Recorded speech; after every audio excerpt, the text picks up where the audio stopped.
In today's tutorial, I will be showing you how to whittle a simple basswood knife.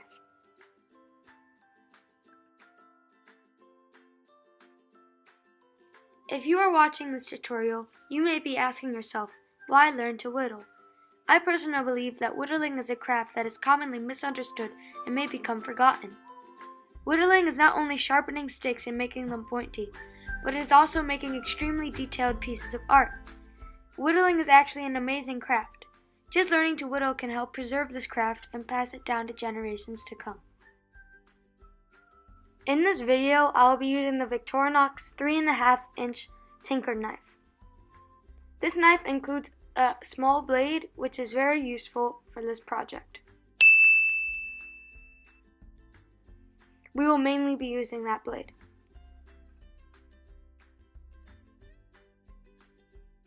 For this project, I used basswood, also known as Sheena. Basswood is a very easy wood to work with because it is soft, yet it is classified as a hardwood. This is due to some complicated reasons, but just to simplify it, it is just because it is from an angiosperm tree, which have seeds that are covered. I recommend this wood, but you can also use sticks that you will find on the side of the road in the park, but you want to make sure they don't have sap because that can get stuck to your knife.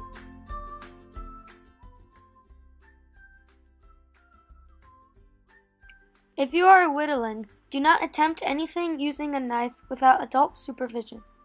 And also, when using a knife or a chisel or anything sharp, never cut or pull the blade towards yourself because there is a high risk that you might get hurt.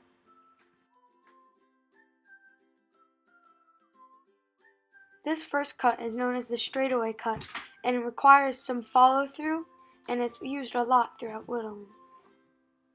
This next cut is known as the thumb pushed V cut, and you push a tad on one side, switch around to the other, and do it again. This cut isn't as common as the straightaway cut, but it is still extremely useful, and we will use it a lot in this tutorial.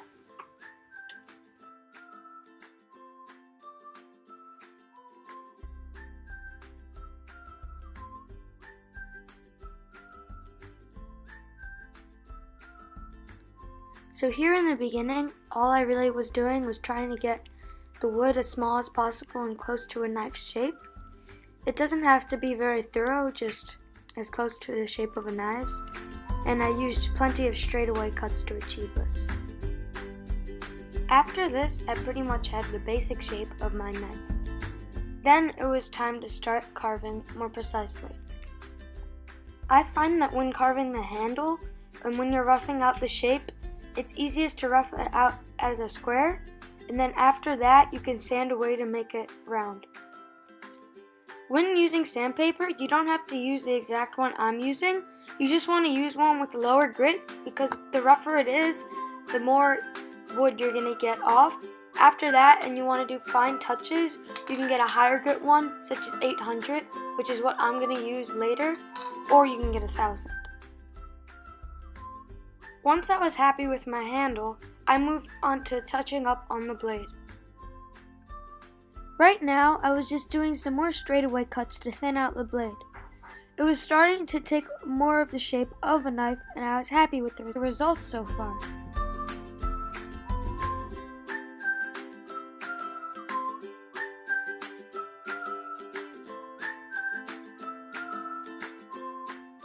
After I got the blade to around the thickness of a knife, I started to chisel an indentation around the blade. This would separate the handle from the knife, and it also is some decor. I did this on both sides with the chisel, but you can also do this with the thumb-guided V-cut that I showed you in the beginning.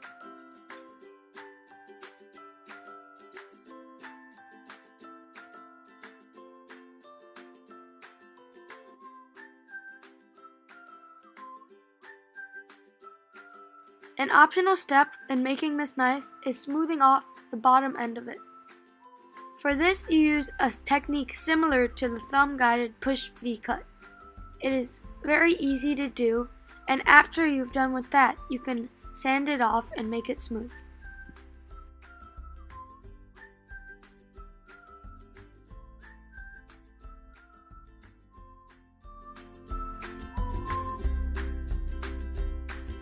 After I finished with the decor, I started to cut out the tip of the blade.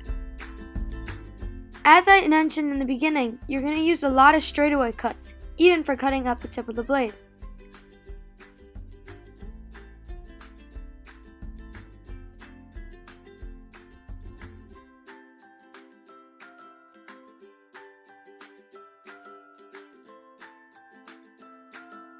In order for the knife to be sharp, I cut the edge of it at an angle.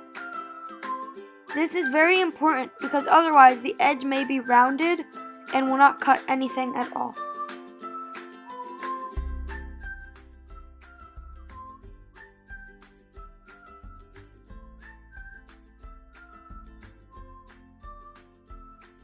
After making the blade sharp, I switched to sandpaper to smooth out the sides, but I was very careful to avoid the tip and the edge of the blade, or else they would lose their sharpness and become dull.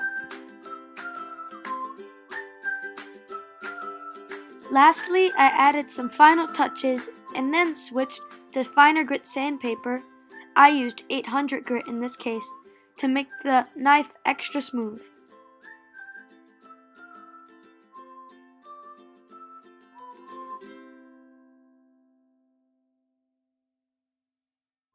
Our knife was finally done. Sadly, there was a lot of cleanup up ahead of me.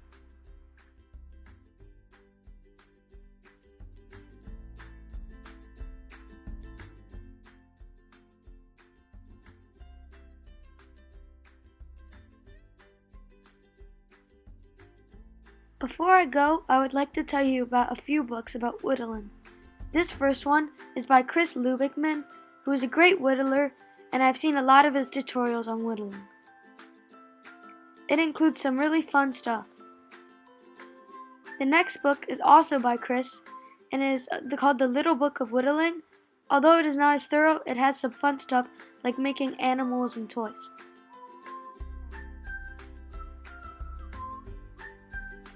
Although this is not directly related to whittling, there's this book called Bushcraft 101 that is quite interesting, and if you like whittling, this will probably be right up your alley.